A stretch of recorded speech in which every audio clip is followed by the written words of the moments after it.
Dear friends, இப்போ நம்ம உடலில் இருக்கும் 7 சக்கரங்கள் 7 நிலைகளை பற்றி தெரிந்து கொண்டிருக்கிறோம். இந்த 7 நிலைகள் அதாவது மூலாதாரம், சுவாதிஷ்டானம், மணிப்பூரகம், அநாகதம், விசுத்தி, ஆக்ஞா, இன்றைக்கு சஹஸ்ராரம்.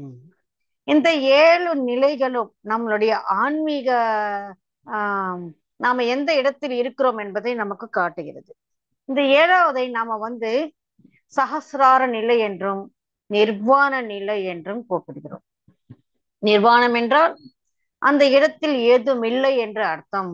ஏதும் இல்லை என்றால் நிறமாகட்டும், ரூபமாகட்டும், குணமாகட்டும், உணர்ச்சிகள் ஆகட்டும், சித்திரங்கள் ஆகட்டும், யோசனைகள் ஆகட்டும், இது எதுவும் அங்கே இருக்காது. அதைத்தான் நாம் நிர்வாண நிலை என்று கூறுகிறோம். இந்த நிலையில் இது ஒண்ணுமே இல்லைன்னா இந்த நிலை என்பது எப்படி இருக்கும்? ஒரு அமைதியான ஒரு நிலை, தூய்மையான ஒரு நிலை, அபரிமிதமான ஒரு ஆனந்தம், ஒரு திவ்யமான ஒரு பாவனை தான் வேறாக இல்லை என்று ஒரு மெய் சிலிர்ப்பு, இது அனைத்தும் இருக்கும் போது நமக்கு ஓர் விழிப்புணர்வு என்பது அங்கே வேறு ஒரு விதமாக அங்க மலர்கிறது. நாம பல பிறவிகளில் இருநிலைமையில் இருக்கிறோம். அதுக்கப்புறம் ஒன்னஸ், ஒருமுகத்தன்மையில் இருக்கிறோம். அந்த சாரத்தை அனைத்தையும் நாம் எடுத்துக்கொண்டு இந்த 7வது நிலையை நாம் பக்குவப்படுத்திக் கொள்வது என்பது இங்கே நடக்கிறது. இதைத்தான் சஹஸ்ராரம் என்று சொல்கிறார்கள். இந்த சஹஸ்ராரம் என்று சொல்வதற்கு காரணம் என்ன? பல மாஸ்டர்கள் இதனை தரிசிக்கும் போது 7 வண்ணங்கள் கொண்ட ஒரு சக்கரமாக பார்த்திருக்கிறார்கள். அதற்கப்புறமா 7 வரிசைகள் கொண்ட ஒரு மலராக பார்த்திருக்கிறார்கள். சில பேருக்கு 20 திரிகோணங்கள், சில பேருக்கு 50 திரிகோணங்களில் ஒரு சேக்ரெட் ஜியாமெட்ரிக்கல் ஒரு வடிவத்தை பார்த்திருக்கிறார்கள். அதனால தான் இதை பலரும் பல விதமாக கூறிக்கொண்டிருக்கிறார்கள். ஆனால் பிரம்மர்ஷி பத்ரிஜி இதனை சக்கரமில்லை நிலை என்று சொல்வார்கள். ஏனென்றால் திவ்யஞான பிரகாசம் என்பது, அதாவது என்லைட்டன்மெண்ட் என்பது இந்த நிலைக்கு சேரும் போது நமக்கு பூரணமான சுதந்திரம் என்பது கிடைக்கிறது. இந்த பூரணமான சுதந்திரம் என்பது 9 கட்டங்களில் இருக்கும். நமக்கு சஹஸ்ரார நிலையில் இருக்க வேண்டும் என்றால் 9 ஃப்ரீடம்ஸ் இருக்க வேண்டும். அந்த 9 ஃப்ரீடம்ஸ் சுதந்திரங்கள் என்ன என்பதை இப்பொழுது நாம் பார்க்கிறோம். 1வது ஃப்ரீடம் ஆஃப் கரேஜ், அதாவது நம்ம தைரியமாக இருக்க வேண்டும். அந்த தைரியம்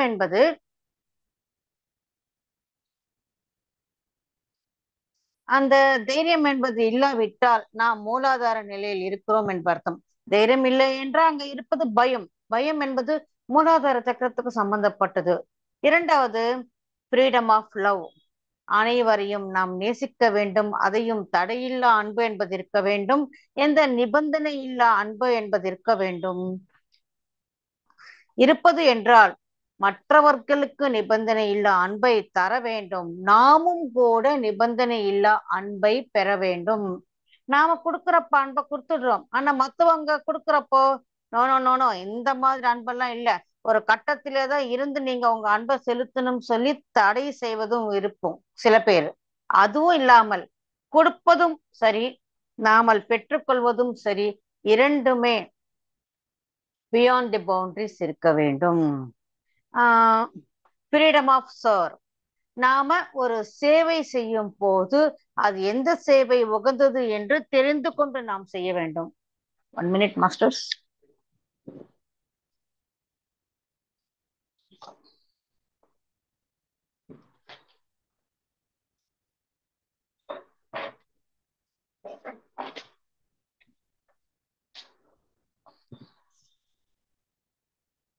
இந்த ஃப்ரீடம் ஆஃப் லவ் என்பது இருக்கும் போது நமக்கு நம் இதய சக்கரம் என்பது ஓப்பன்ல இருக்கும். அந்த ஓப்பன்ல இருக்கிறப்ப மாத்திரம்தான் நம்மளால கொடுக்கவும் முடியும், வாங்கவும் முடியும். இந்த ஃப்ரீடம் ஆஃப் சர்வீஸ் என்பது நம்மளுடைய சாஸ்திரார நிலையை காட்டுகிறது. அப்புறம் ஃப்ரீடம் ஆஃப் என்லைட்டன்மெண்ட். என்லைட்மெண்ட்னா நம்ம திவ்ய ஞான பிரகாசம் என்பது, அதாவது ஞானத்தை முழுவதுமாக நாம பெற்றிருக்க வேண்டும்.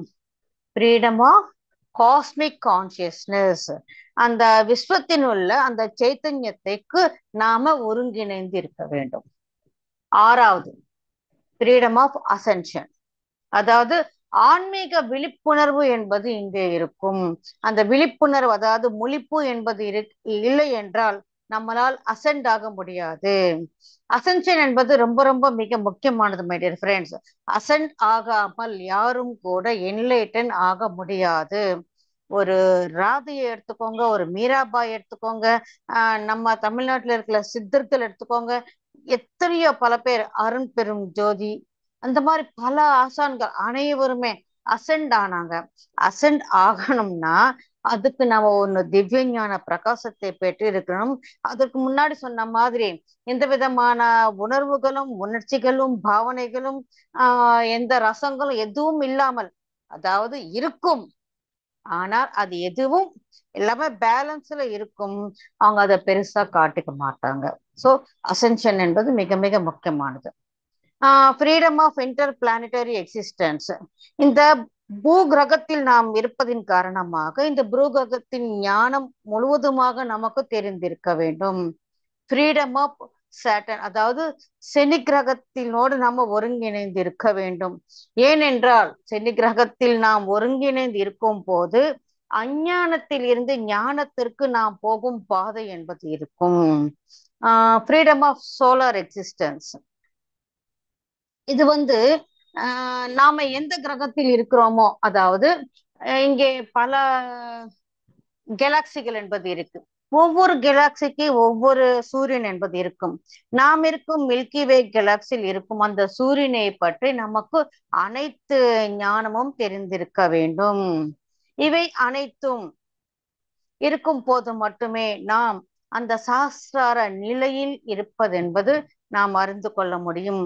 அதனால்தான் இதை சக்ரா என்று சொல்லவில்லை பத்ரிஜி, இதை நிலை என்று சொன்னார்கள். சோ நாம இப்போ சொல்றதுக்கு 7 சக்கரங்கள் சொன்னாலும் கூட நாங்க பர்சனலா பத்ரிஜி சொன்னது அது சக்கரங்கள் 6 7வது நிலை என்றேதான் நம்ம கூறிக்கொண்டிருக்கிறோம். இந்த நிலையினுடைய மெயின் நிலைப்பாடு என்னன்னா ஆன்மாவை விடுதலை செய்வது. இப்ப ஆன்மா என்ன ஒரு கைதியாக இருக்கிறது என்றால், ஆம், ஆன்மா என்பது இந்த சரீரத்தில் கிடந்துக்கு இருக்கு. அந்த சரீரத்தை தாண்டி ஆன்மாவால எதுவும் செய்ய முடியல. நமக்கு ஒரு ஞானம் வேண்டும் என்றால் அந்த ஞானத்தை நாம் இங்க பயன்படுத்த வேண்டும் என்றால் அதுக்கு ஒரு அமைப்பு என்பது வேணும். அது இந்த பூகிரகத்தில் நாம் இந்த சம்சாரத்தில் இருந்து கொண்டு அதனை நாம் செய்ய வேண்டும். ஆனால் இங்கே வந்த பிறகு அனைவருக்கும் ஒரு ஃப்ரீடம் ஆஃப் வில் என்பது இருக்கு. இங்கே இந்த மாயையில விழுந்து இந்த சரீரத்தை பெற்றுக்கொண்டு இந்த சரீரத்தின் மூலமாக வந்த அனைத்துக்கும் நாம அடிமைகள் ஆகிடுறோமே தவிர இந்த சரீரத்தை தாண்டி ஆன்மாவால் செய்யப்பட முடியவில்லை. ஆன்மாவுக்கு சரீரம் தேவை, ஆனா இங்க சரீரம் ஆன்மாவை டாமினேட் பண்ணி ஆன்மா எதற்காக இந்த சரீரம் எடுத்ததோ அந்த பயனை பெற இயலாமல் செய்கிறது. சோ அதனை தாண்டி ஆன்மா இங்கே விடுதலை பெற வேண்டும். இதை சிவன் இருக்கும் இடம் என்று கூட சொல்வார்கள். சிவநிலைன்னு சொல்றான், சிவன் இருக்கும் இடம் என்று கூட சொல்வார்கள். சகசிராரம் சொல்றோமே, சகசிரம் என்றால் 1000 என்ற அர்த்தம். ஏனென்றால் பலரும் இதனை 1000 இதழ் கொண்ட தாமரை மலராக இதனை தரிசித்திருக்கிறார்கள். அந்த தாமரை மலர் நடுவில் ஒரு ஜோதிர்லிங்கம் என்பது இருக்கும். அந்த ஒளிமயமான அந்த ஜோதிர்லிங்கத்தை இங்கே தரிசித்திருக்கிறார்கள். இதற்கு என்ன பொருள் என்றால் சிவன் வேறு சக்தி வேறு. நாம சிவசக்தி என்பது ஒன்றாக சொல்கிறோம். அப்படின்னு அர்த்தம் சிவனுடைய சக்தின்னு கிடையாது. சிவன் வேறு சக்தி வேறு, அதாவது மேல் எனர்ஜிஸ் அண்ட் ஃபீமேல் எனர்ஜிஸ். இந்த சிவா சக்தி இவை இரண்டையும் அங்கே நன்றாக ஐக்கியமாகி இருக்க வேண்டும். அதாவது சைத்தன்யமும் பதார்த்தமும் ஒருங்கிணைந்து இருக்க வேண்டும். இன்னொரு கோணத்தில் சொல்ல வேண்டும் என்றால் அம்சாத்மாவும் பூர்ணாத்மாவும் ஐக்கியமாக இருக்க வேண்டும். இதைத்தான் நாம சிவநிலைன்னு சொல்றோம். எல்லாத்துக்குமே நம் முன்னோர்கள் நமக்கு சொல்லி இருப்பதற்கு மிகப்பெரிய ஒரு அர்த்தம் என்பது அதுக்கு உள்ளார்ந்து இருக்கு. சிவசக்தி என்றாலும் சிவநிலை அடைந்தார் என்பது சொன்னாலும் கூட, இப்ப வந்து சிவநிலை அடைந்தார் என்றால் அது நம்ம வேறு ஒரு அர்த்தத்தில், அவர் சிவைக்கியம் ஆகி விட்டார் என்றால் அவர் அந்த உடலை பிரித்து அதாவது இறந்து விட்டார் என்ற அர்த்தத்தில் தான் நாம அத இப்ப யூஸ் பண்ணிக்கிட்டு இருக்கிறோம். ஆனால் அதற்கு பின்னாடி உண்மையான ஆன்மீக பொருள் என்பது வேறு விதமாக இருக்கிறது. பௌதிக நிலையில் இது சஹஸ்ராரத்தில் பிட்யூட்டரி கிளாண்ட், அப்புறம் அதுக்கு பிட்யூட்டரி கிளாண்ட் ரிலீஸ் செய்யும் சில ஹார்மோன்ஸ், இவை அனைத்தும் இங்கே இருக்கும். அது மாத்திரம் இல்லாமல் ஹைப்போதலாமஸ் என்ற ஒரு கிளாண்டோடு இது ஒருங்கிணைந்திருக்கும். இந்த ஹைப்போதலாமஸ் பத்தி சொல்லணும்னா, இதை வந்து யூனிவர்சல் டிரான்ஸ்லேட்டர் என்று சொல்வார்கள்.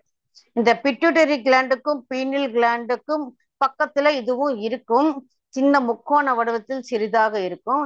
இந்த ஹைப்போதலாமஸ் வந்து இது வந்து ஆக்டிவேட் ஆயிட்டா நமக்கு மொழியோட தேவையே இருக்காது. அதாவது யார் எந்த மொழியில் பேசினாலும் அது நமக்கு எந்த மொழியில் வேணுமோ அந்த மொழியில் உங்களுக்கு கேட்கும்.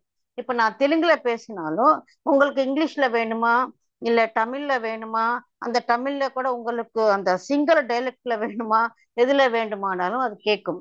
அதுக்காக தான் அது யூனிவர்சல் டிரான்ஸ்லேட்டர்னு சொல்வார்கள். ஒன்னும் யோசிச்சிங்களா? இப்ப தவம் செய்யறாங்க, தவம் செஞ்சா கடவுள் நம் முன்னாடி தோன்றாரு. தோன்றினா அவர் எந்த பாஷையில பேசுவாரு? இப்ப நான் தவம் செஞ்சா என் முன்னாடி வந்தா அவர் எனக்கு சென்னை தமிழ்ல பேசுவாரா? இப்ப அருந்ததி மேடம் தவம் செஞ்சா அவர் வந்து சிங்கள டைலக்ட்ல பேசுவாரா? எத்தனையோ ஆயிரம் மொழிகள் இருக்கு. ஒரு மொழியை எடுத்துக்கொண்டு அதுல எத்தனையோ டைலக்ட் இருக்கு. அப்ப அவர் எந்த மொழியில பேசுவாரு? எப்போது யோசிச்சிருக்கிறீங்களா? இல்ல எனி கெஸ்? ஓகே, நானே சொல்லிடுறேன். அவர் லைட் லாங்குவேஜ். உணர்வுல தான் தெரியும் நினைக்கிறார். இல்ல, அவரும் பேசுவாரு. அது லைட் லாங்குவேஜ். நீங்க லைட் லாங்குவேஜ்னு போட்டீங்கன்னா கூகுள்ல காட்டும். அது உதடு ரொம்ப ஸ்பீடா அசைக்கிற மாதிரி சில ஆர்கட்டூரியன் ஹீலிங் மியூசிக் எல்லாம் போட்டுக்கிட்டு அதுலேயும் வரும். இன்னும் சொல்ல போனா நமக்கு ஜூடி சட்டோரி அவங்க வந்து மேடையில பேசும்போது இங்கிலீஷ்ல பேசிக்கொண்டே இருப்பார்கள். திடீர்னு அந்த லைட் லாங்குவேஜ்ல பேசுவாங்க. பட் அவங்களுக்கு வந்து அந்த லைட் லாங்குவேஜ் புரிஞ்சுக்கவும் தெரியும், பேசவும் தெரியும். நம்ம குரூப்ல பாத்தீங்கன்னா ஸ்வரூபராணி அப்பப்போ பேசுவாங்க. அவங்க வந்து தியானம் செய்ய வைக்கிறாங்க தினமும் ஒரு 20 நிமிஷம் சாயங்காலத்துல. அந்த தியானம் செய்யும் போது அவங்களுக்கு வந்து அந்த லைட் லாங்குவேஜ் அப்பப்போ வரும். ஆனா அவங்களுக்கு அந்த லாங்குவேஜ் பத்தியும் தெரியாது, என்ன பேசினாங்கன்றது தெரியாது. அங்க வந்து ஒரு சேனலிங்காக அது வருகிறது. உங்களுக்கு இன்ட்ரெஸ்ட் இருந்தா அந்த லைட் லாங்குவேஜ் என்னன்னு, எப்போ நான் கடவுள் அதாவது அந்த ஹையர் வைப்ரேஷனல் மாஸ்டர் நம் முன்னாடி தோன்றுகிறார்களோ அப்பொழுது ஆட்டோமேட்டிக்காக இந்த சஹஸ்ராரில் இருக்கும் இந்த 3 கிளான்ஸும் ஆட்டோமேட்டிக்காக அது வேலை செய்ய ஆரம்பிக்கும். அது எப்போ வேலை செய்ய ஆரம்பிக்கிறதோ இந்த ஹைப்போதாலாமஸும் அது ஊக்கம் பெறும் போது ஆட்டோமேட்டிக்கா அவர் எந்த பாஷையில பேசினாலும் நமக்கு நம் பாஷையிலே கேட்கும். இது அனைத்தும் நம்மளால் கூட இதை அனைத்தையுமே நாம ஊக்கப்படுத்திக் கொள்ள முடியும். இது நம்ம ஊக்கப்படுத்திக் கொண்டா நமக்கு வந்து மொழி பிரச்சனை என்பது இருக்காது. ஸ்பானிஷ்ல பேசலாம், பிரெஞ்சு மொழியில பேசலாம், ஜெர்மன் மொழியில பேசலாம். மொழி கத்துக்கணும் என்ற ஒரு கட்டாய நிர்பந்தமும் இருக்காது. மொழியினால் எனக்கு இது புரியவில்லை, என்னால் தெரிந்து கொள்ள முடியவில்லை என்ற ஒரு நிலைமையும் போய்விடும். சோ இந்த தேகம் என்பது நமக்கு கொடுத்திருக்கிறது ஒரு மாபெரும் ஒரு வெகுமானம். இதுல எத்தனையோ இருக்கு. இது எல்லாமே நம்ம வந்து பயன்படுத்திக்கிட்டா நம்மளை அழிக்க ஆளே கிடையாது இந்த விஸ்வத்திலேயே. இது எத்தனை ஆயிரம் வருடங்கள் வேண்டுமானாலும் இதனை இப்படியே பாதுகாத்து கொள்ளும் தன்மை உடையது. இந்த சரீரம் என்பது எப்பொழுது உருவாச்சு, இது ஏன் இப்படி உருவாச்சு, இதெல்லாம் ஒரு பெரிய சயின்ஸ் இதுக்கு பின்னாடி இருக்கு. ஆனா நமக்கு இந்த ஒரு 100 வருஷம் இந்த உடலை பாதுகாத்து கொண்டு இருப்பதற்கு நாம தவறிவிட்டோம். ஒரு சளி வந்தாலும் ஒரு வியாதி வந்தாலும் இவை அனைத்துக்கும் நம்மளுடைய யோசனைகள் மாத்திரமே காரணம். நமக்கு ஆன்மீக ஞானம் என்பது குறைவாக இருக்கிறது என்பதையே இங்கே காட்டுகிறது. எத்தனையோ மகான்கள் இப்ப நம்ம அகத்தியரை எடுத்துக்கோங்க. தசாவதாரம் என்பது இருக்கு. தசாவதாரத்தில் முதல் அவதாரத்தில் இருந்து 9வது அவதாரம் வரைக்கும், கிருஷ்ணாவதாரம் வரைக்கும் அவர் இருக்கிறாரு. அவருடைய இது இருக்கு. எப்படி யுகங்கள் கணக்குல எப்படி இருக்கிறாரு? சிரஞ்சீவிகள், சப்த சிரஞ்சீவிகள் என்று நாம கேள்விப்பட்டோம். அவங்க எல்லாருமே யுகங்கள் கடந்து எப்படி அவங்க வாழ்ந்து கொண்டு இருக்கிறார்கள். நமக்கு மகாவதார் பாபாஜியை தெரியுமே, அவர் எப்பொழுதும் அந்த இளமையான ஒரு தோற்றத்தில் தானே இருக்கிறார்கள். மேடம் கேக்குதா? சவுண்ட் இன்னும் வேணுமா? கேக்குது மேடம், கேக்குது. ஆமா, ஓகே. இவை அனைத்தும் இந்த உடலு சாத்தியம் தானே. 300 வருஷம் வாழ்ந்த யோகினிகள் கூட நாம இந்த காலத்துல நம்ம காலகட்டத்தில் நம்ம பார்த்திருக்கிறோமே. சோ அனைத்தையும் இந்த சரீரத்தை வைத்துக்கொண்டு நம்மளால் எதையும் சாதிக்க முடியும். இந்த சரீரத்தை எப்படி உபயோகப்படுத்திக்க வேண்டும் என்பதை நாம் கற்றுக்க தவறிவிட்டோம். நாம இந்த பௌதிக வாழ்வில் இருந்து கொண்டு அதுக்கு ஏற்றவாறு இந்த சமுதாய நெருக்கடியில் இருக்கும் காரணமாக நம் யோசனைகள் மூலமே நம் சரீரத்தை நாம் பாழாக்கி கொண்டிருக்கிறோம். சோ எப்பொழுது நம்மளுடைய சைத்தன்யம் என்பது அந்த விஸ்வ சைத்தன்யத்தோடு ஒருங்கிணைந்து இருக்கிறதோ, அப்பொழுது இந்த உடலை வைத்துக் கொண்டு நாம் எதை வேண்டுமானாலும் சாதிக்கலாம். பறக்கலாம், தண்ணீரின் மேல் நடக்கலாம், எதையும் நம்மளால் செய்ய முடியும். சோ இது எப்பொழுது இந்த சக்கரம் என்பது விஸ்வத்தோடு ஒருங்கிணைந்து இருக்குமோ, நமக்கு ஒரு ஆன்மீக சக்தி என்பது கிடைக்கிறது. இந்த ஆன்மீக சக்தி நமக்கு கிடைக்கும் போது பல மாயைகளில் இருந்து, பல பந்தங்களில் இருந்து நமக்கு விடுதலை என்பது வருகிறது. பந்தங்கள் என்றால் இந்த சரீரத்தின் மூலமாக நமக்கு இருக்கும் பந்தங்கள். அதற்கு காரணம் இந்த மாயை. இந்த மாயையின் காரணமாகத்தான் நம்ம இன்னும் கூட நானு, என் குடும்பம், என் குழந்தைகள், அதுக்கப்புறம் பேரன் பேத்தி, அதுக்கு அப்புறம் போய்கொண்டே இருக்கும். ஒரு மாஸ்டர் ஒரு எக்ஸாம்பிள் சொன்னாரு. ஒரு வீட்டுக்கு போகும்போது ரொம்ப மூதாட்டி இருந்தாராம். என்னம்மா என்ன ஏதுன்னா, ஒன்னும் இல்லப்பா, எல்லாத்தையும் பார்த்துட்டேன், அந்த கடவுள் எப்போ கூப்பிடுறாருன்னு காத்துக்கிட்டு இருக்கிறேன்னு. அப்படியா? கடவுள் கூப்பிடணுமா? இப்பவா, இப்பவே முன்னாடி ஜனத்துல உக்காரு, அந்த கடவுள் உன்னை கூப்பிடுறாரு இல்லையா, நானும் பார்த்துடுறேன் இன்னைக்குன்னு சொன்னா, ஐயோ வேண்டாம்னு ஓடி போயிட்டாங்களா. சோ நம்மளுடைய ஆசைகள் வேறு, ஆனால் வெளியில் சொல்வது என்பது வேறாக இருக்கிறது.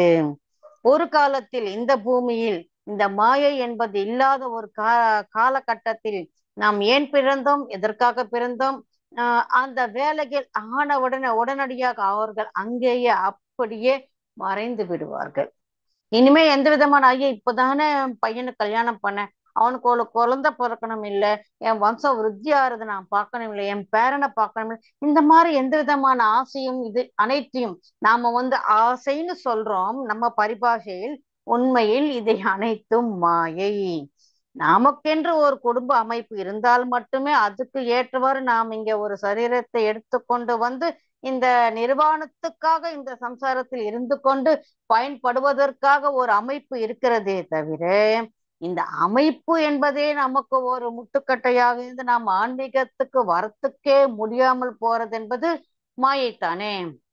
சோ இந்த நிலையில் இருக்கும் போது மாயை இருக்காது, பந்தங்கள் இருக்காது. சத்தியம் என்பது அந்த சைத்தன்யத்துடன் கலந்து நாம் அனைத்தும் ஒன்றே என்ற ஒரு உணர்வை நமக்கு உண்டாகுகிறது. அதாவது வாழ்க்கையும் இருக்கும், பிறப்பு இருக்கும், இறப்பு இருக்கும், பரிமிதமாகவும் இருக்கும், அனந்தமாகவும் இருக்கும், சமயம் இருக்கும், ஆனால் சமயம் இல்லாமல், சமயம் என்றால் நேரம், நேரம் இருக்கும், நேரம் இல்லாமலும் இருக்கும். இன்னும் நாம உயர உயர போக போக இந்த டைம் என்பது இந்த பூமிக்கு சம்பந்தப்பட்டது ஒண்ணு. ரெண்டாவது, இங்கே கடந்த காலம், நிகழ்காலம், எதிர்காலம் என்பது இருக்காது. ஒரு வேளை இருந்தாலும் கூட அவை மூன்றும் ஒரே நேரத்தில் நடக்கிறது என்ற ஒரு தீரி கூட இருக்கு. அது புரிந்து கொள்றது ரொம்ப கஷ்டம். எனக்கு தீரி இந்த மாதிரி இருக்குதான் தெரியும், எனக்கும் அதை பத்தி எதுவும் தெரியாது. அது எப்படி ஒரே நேரத்துல நடக்கும் தெரியல. பட் ஒரு எக்ஸாம்பிள் சொன்னாங்க. ஒரு கார் மலை உச்சிக்கு புறப்படுறது. மலை உச்சியில பார்ப்பவருக்கு அது அந்த கார் அப்படி சுத்தி சுத்தி அந்த ஹேர்பின் பெண்ட்ல எல்லாம் தாண்டி மேல வருவது தெரியுது. ஒருவேளை நீங்க கீழே இருந்தால் அந்த கார் புறப்பட்டுச்சு, அது உங்களுக்கு கடந்த காலம். நீங்க நடுவில் இருந்தால் இப்போ அந்த கார் உங்களை கிராஸ் பண்ணி போச்சு, அது நிகழ்காலம். அது போய் அந்த மலை உச்சிக்கு சேரும் என்பது எதிர்காலம் மற்றவங்களுக்கு. ஆனால் மலை உச்சியில் இருந்து பார்ப்பவனுக்கு அந்த மூன்றுமே அந்த கண்ணுக்கு தெரியறப்போ அங்க காலம் என்பது இல்லைன்னு ஒரு உதாரணத்தோடு விளக்கினாங்க. உதாரணம்தான். அந்த விளக்கத்தின் மூலமாக அது முழுமையாக தெரிந்து கொள்ள முடியாது. இன்னொன்னும் பத்ரிஜி ஒண்ணு சொன்னாரு, எப்பவுமே அவர் இது உங்களுக்கு புரியாது, உங்களுக்கு தெரிந்து கொள்ள முடியாது, இது கஷ்டம்னு எப்பவுமே சொன்னது இல்லை. எந்த மாதிரியான விஸ்வ ஞானத்தையும் நமக்கு எளிதாக கொடுத்தவரு. அவர் சொன்னாரு, இந்த காலத்தை பத்தி தெரிந்து கொள்வது இந்த பூமியில் இந்த 3rd டைமென்ஷன்ல இருந்து தெரிந்து கொள்வது கொஞ்சம் கஷ்டம். காலம் இல்லை என்ற அந்த ஒரு சூத்திரத்தை மாத்திரம் தெரிந்துக்கோங்க. அது மத்தபடி நீங்க அப்புறமா தான் தெரிந்து கொள்ள முடியும், இங்க இருந்து முடியாதுன்னு சொல்லிட்டாரு. சோ அவர் சொன்னதுனால அது அங்கேயே விட்டுட்டோம். சோ அது நமக்கு தெரியலன்னு கவலை எதுவும் வேண்டாம். இந்த நிலையில் அனைத்து சக்கரங்களையும் ஒன்றுபடுத்தி நம்மளுடைய நாடி மண்டலம் என்பது சரியாக பயன்படுத்தி அந்த ஞானத்தை நமக்கு அளிப்பதற்கு இதில் செயல்பட்டு வருகிறது. இங்கே இந்த ஞானத்தை தேடுபவன் தன்னைத்தான் இழக்கிறான். ஆனால் அவனுடைய ஞானமும் சைத்தன்யமும் ஓங்கி நிற்கும். அதாவது தான் ஒரு நபர் இல்லை, நான் இந்த விஸ்வத்தில் ஓர் அங்கமாக இருக்கிறேன், இந்த விஸ்வத்தில் ஒரு ஜீவியாக இருக்கிறேன் என்று நினைப்பானே தவிர நான் மனுஷன், நான் மனுஷன், என்னுடைய பேர் இது, என்னுடைய அட்ரஸ் இது அனைத்தும் அவனுக்கு பெரிதாக தோன்றாது. ஏனென்றால் இந்த சிருஷ்டி என்பது எதிலிருந்து ஆரம்பித்ததோ, எதிலே போய் லயமாகிறதோ அந்த சூன்ய நிலை என்பது அவனால் உணர முடியும். அந்த சூன்ய நிலையில் இருக்கும் போது நாம் நம்மை இழக்கிறோம். ஆனால் நம்மளுடைய விழிப்புணர்வும் ஞானமும் அங்கே அப்படியே தான் இருக்கும். இந்த நிலையில் இந்த நிர்வாண சரீரம் என்பது இந்த சகஸ்ரார நிலைக்கு ஒருங்கிணைந்திருக்கும். இந்த சகஸ்ராரம் பூரண மலர்ச்சி பெறும் போது இந்த நிர்வாண சரீரம் என்பது நம்மளுடைய பௌத்திக உடலில் இருந்து 30 அடி தூரம் வரைக்கும் விரிந்திருக்கும். இந்த 30 அடி தூரம் இந்த நிர்வாண சரீரம் என்பது விரிவடைந்திருக்கும் போது அது யூனிவர்ஸில் இருக்கும் அந்த மூல சைத்தன்யத்தோடு ஒருங்கிணைந்திருக்கும். அதாவது நாம அந்த விஸ்வத்தின் அந்த மூல சைத்தன்யத்தோடு கனெக்ட் ஆகணும்னா இந்த நிர்வாண சரீரம் என்பது 30 அடி வரைக்கும், அதாவது 30 feet அது எலாபரேட் ஆகி இருக்கணும். அத்தோடு சேர்த்து நமக்கென்று ஒரு சக்ரா சிஸ்டம் எப்படி இருக்கிறதோ அதே மாதிரி பூமிக்கும் சக்ரா சிஸ்டம் என்பது இருக்கு. இந்த பூமிக்கு சகஸ்ராரம் என்றால் அது ஹிமாலயத்தில் உள்ள மவுண்ட் கைலாஷ்ன்னு சொல்லுவாங்க இல்ல, அந்த மவுண்ட் கைலாஷ் தான் பூமிக்கு சகஸ்ராரம் என்பது, சகஸ்ரார சக்கரம் என்பது. எப்பொழுது இந்த சகஸ்ராரம் நமக்குள் விரிவடைகிறதோ மலர்கிறதோ அப்பொழுது அந்த மவுண்ட் கைலாஷ் என்ற அந்த பூமியின் சகஸ்ரார சக்கரத்தோடு நாம ஒருங்கிணைந்து இருக்கிறோம். இதன் மூலமாக ஆன்மீகமாக ஒரு ஒன்னஸ்குள்ள நாம வருகிறோம். சோ இந்த ஒன்னஸ் சொல்லும் போது நாம் அதுல இருக்கணும் என்றால் இந்த சகஸ்ரார நிலை என்பது நமக்கு மலர்ந்திருக்கணும். ஒருவேளை சகஸ்ரார நிலையை பத்தி நமக்கு எதுவும் தெரியாது, பட் ஒன்னஸ்ல இருக்கணும்னா சரின்னு அதுக்கு ஏற்றவாறு நாம் இருக்க ஆரம்பிக்க இங்கே நம்மளுடைய யோசனைகள் நம்மளுடைய செயல்கள் மாற மாற அங்கே சக்ரா என்பது ஆக்டிவேட் ஆகிக்கொண்டே இருக்கும். சக்ரா ஆக்டிவேட் ஆன பிறகுதான் ஒன்னஸுக்கு வரணும்னா அது சாத்தியப்படாது. சோ சக்கராந்த நிலையில் இருக்கட்டும், ஆனா நமக்கு என்னென்ன தெரிகிறதோ அதை அனைத்தையும் நாம் செயல்பாட்டுக்கு கொண்டு அதனை நாம் முயற்சிக்க வேண்டும். இந்த சகஸ்ராரத்தில் தடைகள் என்பது உண்டானால் அவர்களுக்கு ஆன்மாவில் நம்பிக்கை இருக்காது, புனிதமான எதையும் அவர்கள் நம்ப மாட்டாங்க, ஆன்மீக வாழ்க்கைக்கு ரொம்ப தூரமாக இருப்பார்கள். 2வது, குருமார்களையும் அந்த புனிதமான அந்த புத்தகங்கள் கிரந்தங்கள் சொல்வாங்கல்ல, அந்த புத்தகங்கள் அனைத்தையும் அவர்கள் ஏசுவார்கள். ரொம்ப அவமானமாக பேசுவார்கள், மற்றவர்களை ஏற்றுக்கொள்ள மாட்டார்கள். அவர்களுக்கு இருக்கிற அந்த குறுகிய ஞானத்தோடு எனக்கு தெரிந்ததே சிறந்தது, நான் வழிபடுறதே சிறந்தது என்ற ஒரு உணர்வில் இருப்பார்களே, மற்றவர்களை ஏற்றுக்கொள்ளாமல் இருப்பார்கள். ஏற்றுக்கொள்ளாவிட்டாலும் பரவாயில்லை, ஆனால் அதனை பற்றி ரொம்ப தவறாக பேசுவார்கள். இதை அனைத்தும் அவர்களுக்கு பிளாக்ஸ் உண்டாகுவதற்கு காரணமாக இருக்கும். ஆஹ் பௌதிகமாகவும் மானசீகமாகவும் ரொம்ப இன்பேலன்ஸ்ல இருப்பார்கள். இந்த சக்கரத்தில் பிளாக்ஸ் உண்டானால் தலைவலி, ஆஹ் புத்தி சரியில்லாமல் இருப்பது, அடிக்கடி மயக்கம் போட்டு விழுவது, இந்த ஸ்கின் டிசீஸ் இவை அனைத்தும் வரும். மை டியர் ஃப்ரெண்ட்ஸ், தலைவலி, ஸ்கின் டிசீசஸ் இது எல்லாமே எல்லாருக்கும் வரத்தான். தலைவலி வந்து விட்டால் ஐயோ இந்த சாஸ்திரத்துல பிளாக் இருக்குதான்னு சொல்லி தயவு செய்து நினைக்க வேண்டாம். வெயில்ல போனாலும் வரலாம், மெடிடேஷன் போனாலும் வரலாம், இல்ல சாப்பிடுறது நமக்கு சரியா ஒத்துக்கலைனாலும் வரலாம், இல்ல சாப்பாடு எனக்கு நேரம் கழித்து ரொம்ப பசி எடுத்த பிறகு சாப்பிட்டாலும் வரலாம். பல காரணங்கள் இருக்கு. இல்ல ரொம்ப நேரம் டிவி பார்த்தாலோ கம்ப்யூட்டர் பார்த்தாலோ அதனால் கூட வரலாம். So many reasons. நமக்கு பிடிக்காதது ஏதாவது நடந்து கொண்டிருந்தால் அதுக்காகவும் தலைவலி வரலாம். ஸ்கின் டிசீஸ் என்பது பல அலர்ஜினாலையும் வரலாம். ஸோ இதெல்லாம் மனசுல வச்சுக்கொண்டு சாஸ்திரத்துல பிளாக்ஸ் இருக்கான்னு சொல்லி ரிவர்ஸ்ல மாத்திரம் தயவு செய்து யோசிக்க வேண்டாம். ஓகே. மானசீகமாக பல பிரச்சனைகள் இருப்பாங்க. இந்த சகசிராரம் ஓவர் ஆக்டிவா இருந்தா என்ன ஆகும்?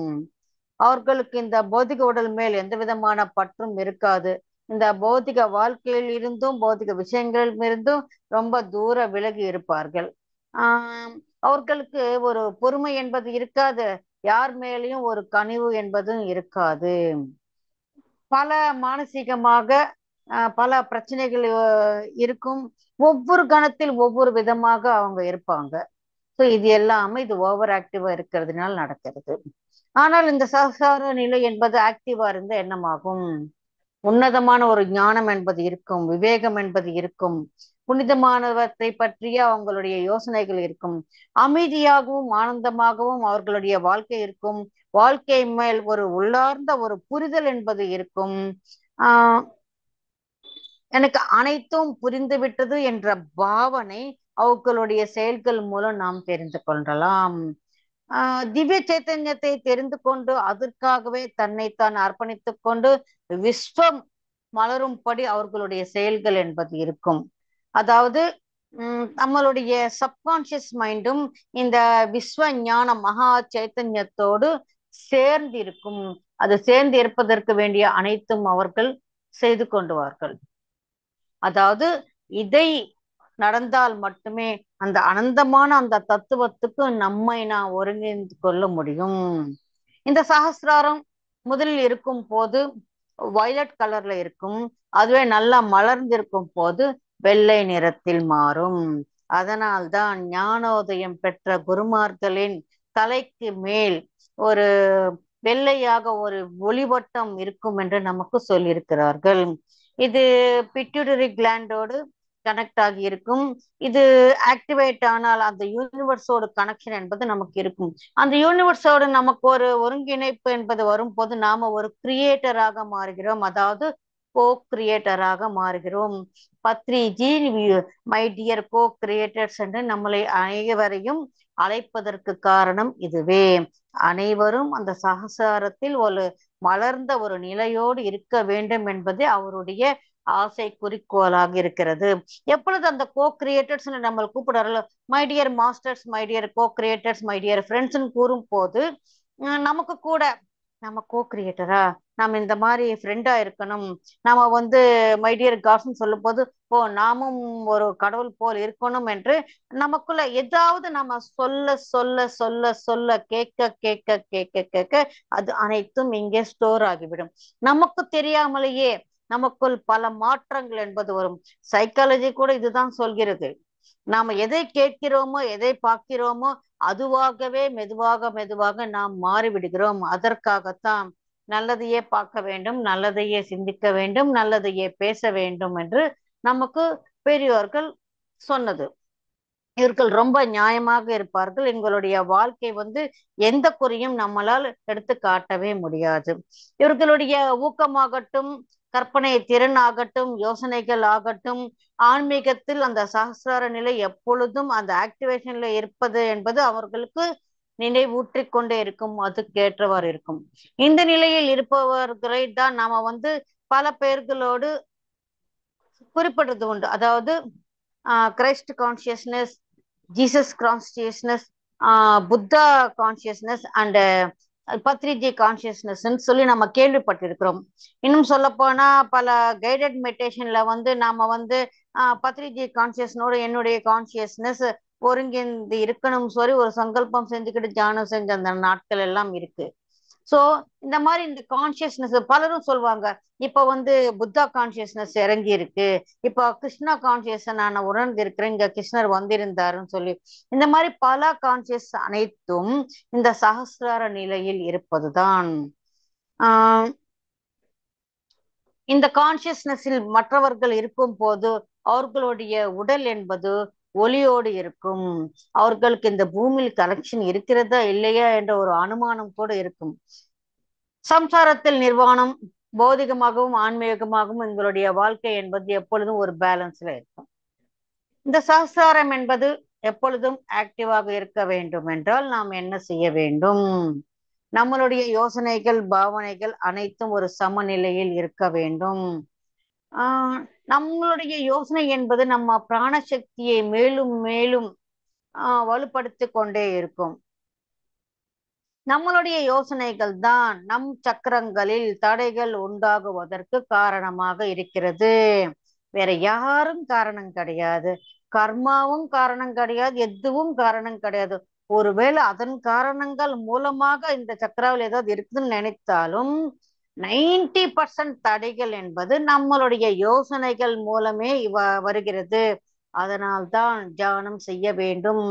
அந்த தியான நேரத்தில் நாம் யோசனைகள் இல்லாத நிலையில் நாம விஸ்வசக்தியை பெறுகிறோம். எந்த விதமான தடைகளும் இல்லாமல் அந்த விஸ்வசக்தியின் மூலம் இருக்கிற தடைகளையும் நாம சுத்தப்படுத்திக் கொண்டிருக்கிறோம். தியானத்தின் மூலம் இவ்வளவு நன்மைகள் இருக்கிறது.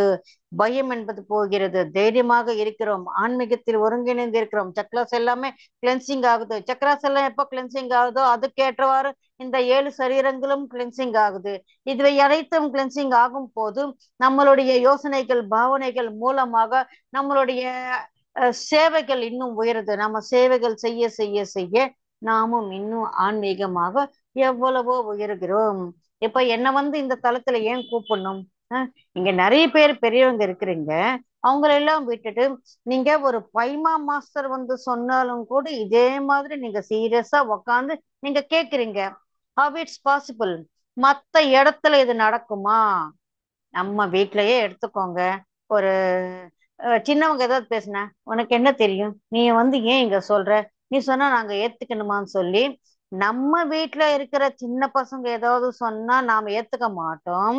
ஆனா இந்த ஆன்மீகத்தில் வரும் போது வயசு பாரபட்சம் பாக்குறதும் கிடையாது, ஜெண்டரையும் பாக்குறது கிடையாது. இது லேடிஸ் தான் சொல்லணும், ஜென்ட்ஸ் தான் சொல்லணும், அவங்கதான் சொல்லணும், எதுவும் இல்லாமல் அனைத்தையும் ஸ்வீகரிக்கும் ஓர் நிலையில் இருக்கிறீங்கன்னா அது உங்களுடைய சாஸ்திரார நிலையை காட்டுகிறது. அது இந்த PSSMல நாம எங்கும் காணலாம். இன்றைக்கு தியானத்தில் வந்தவங்க கூட அவங்களுடைய அனுபவத்தின் மூலமாக நமக்கு பலதையும் கற்றுக் கொடுக்கலாம். நான் 20 வருஷம் ஆச்சு, நீ இன்னைக்குதான் இன்னைக்கு ஒரு 2 மணி நேரம் தியானம் செஞ்சேன். அந்த 2 மணி நேரம் தியானத்துல இன்னைக்கு நீ என்னத்தெல்லாம் சொல்லிட போறேன்னு சொல்லி நமக்கு எந்த விதமான ஒரு லேசான ஒரு பாவனை அந்த மாஸ்டர் மேல் இருக்காது. இன்னைக்கு இன்னைக்கு நின்று நமக்கு பேசுறான்னா அவன் எவ்வளவு பெரிய மாஸ்டரா இருக்கணும். இன்னொன்னு கூட சொல்வார் பத்ரிஜி, யார் யார் எப்பப்ப வரணுமோ அப்பப்பதான் வருவாங்க.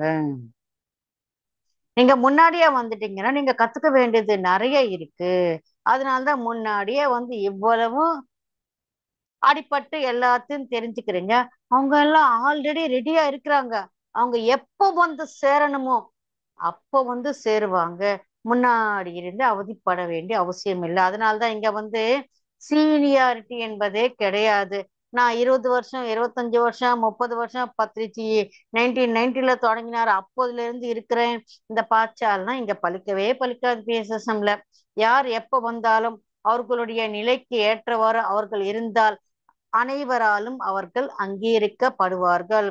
இது பிஎஸ்எஸ்எம் உடைய மிக சிறப்பான ஒரு விஷயம்.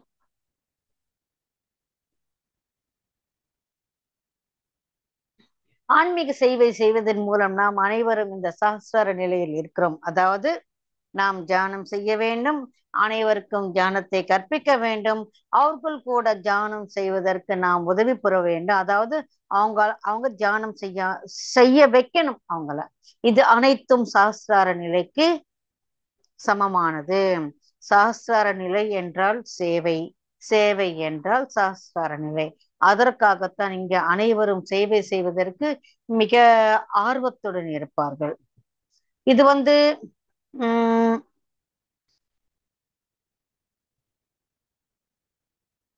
இதற்கு தேவதை காலராத்திரின்னு சொல்லப்பட்டிருக்கு. ராஜராஜேஸ்வரி மாதா இதற்கு தேவதையாக இருக்கிறாள். சப்த ரிஷிகளில் அத்ரி மகாமுனி இதற்கு இருக்கிறார். நம்ம வெஸ்டர்ன் மாஸ்டர்ஸ் சொல்லணும்னா பால் வெயின்டன், ஆர்கேஞ்சல் ஜோஃபியல், கிறிஸ்டியானா, புத்தா, மகாவீர், மகாதேவ், சாகம்பரி சக்தி, அத்தோடு சேர்த்து அந்த ஒன்னஸ் ஏகத்துவம் என்பது இது அனைத்துக்கும் இருக்கும். பிசிக்கல் பாடியில பாத்தீங்கன்னா அந்த பீனியல் கிளாண்ட் என்பது இருக்கும். கிரகத்தில் பார்த்தீங்கன்னா யுரேனஸ், யுரேனஸ் கிரகம் என்பது ஒருங்கிணைந்து இருக்கும். நிர்வாணமய கோஷத்தோடு இருக்கும். இது அனந்த தத்துவத்தோடு இருக்கும். அதாவது தத்துவம் என்ற ஒன்றும் இல்லைன்னு சொன்னாலும் அதற்கு என்ன அறிகுறினா இது அனந்தமான அனைத்து தத்துவங்களையும் பெற்று இருக்கிறது என்பது அர்த்தம். சோ எப்பொழுதும் நாம நம்மை நாம் அடையாளம் காணணும், மற்றவர்களையும் நாம ஏத்துக்கணும். சில பேர் மத்தவங்களை ஏத்துக்கிற மாதிரி தன்னைத்தான் ஏத்துக்க மாட்டாங்க. ஐயோ நானா, எனக்கா, நான் எவ்வளவு பெரிய மாஸ்டரா, எனக்கு இந்த மாதிரி இருக்கா. உள்ளுக்குள்ள எங்கேயோ தெரியும் தன்னை பற்றி, ஆனா அதில் வெளிப்படுத்த மாட்டார்கள், பகிரங்கமாக ஒத்துக்கொள்ள மாட்டார்கள். ஏனென்றால் ஒரு சிறிய பயம் என்பது இருக்கும். இதை அனைத்தையும் நான் வெளிப்படுத்தினால் எனக்கு அகங்காரம் வந்துடுமோ, கர்வம் வந்துடுமோ, நான் ஆன்மீகத்தில் தடை மாறிடுவேனோ என்ற ஒரு பயம் என்பது இருக்கும். ஆனால் நம்மை நாம் அங்கீகரிக்கணும். அதே சமயம் எந்த விதமான கர்வமும் அகங்காரம் இல்லாமல் எப்பொழுதும் விழிப்புணர்வோடு நம்மை நாம் பார்த்துக்கணும். நம்மை நாம் அங்கீகரிக்காவிட்டால் பிறரை நம்மளால் அங்கீகரிக்க முடியாது. பிறரை நாம் அங்கீகரிக்கிறோம் என்றால் நம்மை நாம் கூட உள்ளுக்குள்ளே அங்கீகரிக்கிறோம் என்றது அர்த்தம். உள்ளுக்குள்ள அங்கீகரிக்கும் போது வெளியில் கூட ஒரு பணிவோடு நம்மை நாம் வெளிப்படுத்திக்கலாம். இவை அனைத்தும் இந்த சகசிராரத்தில் இருக்கும் நிலை. சோ இந்த சகசிர நிலையில் இருக்கும் போது எப்பொழுது இந்த pineal gland, pituitary gland, hypothalamus இது மூன்றும் மலர்ச்சி பெறுகிறதோ இந்த உடல் முழுக்க நம்ம கண்ட்ரோலுக்கு வருகிறது. இந்த உடல்னா என்ன? செல்ஸ், அதாவது கணங்கள் சொல்வோம். கோடானு கோடி கணங்கள் மூலமாக இந்த சரீரம் என்பது உருவாகி இருக்கிறது. இந்த கணங்கள் அனைத்துக்கும் ஒரு மூல கணம், மதர் கணம் என்று ஒரு இருக்கிறது. அதுதான் இந்த கணங்கள் அனைத்தையும் கண்ட்ரோல் பண்ணுது. எப்ப நாம தியானம் செய்து அந்த மூல கணத்தோடு நாம பேசுறோமோ, அதற்கு நாம் என்ன வேண்டும், எப்படி வேண்டும் என்று சொல்கிறோமோ அதுக்கு ஏற்றவாறு இந்த சரீரம் என்பது மாறிக்கொண்டே வரும். S my dear friends, thank you very much.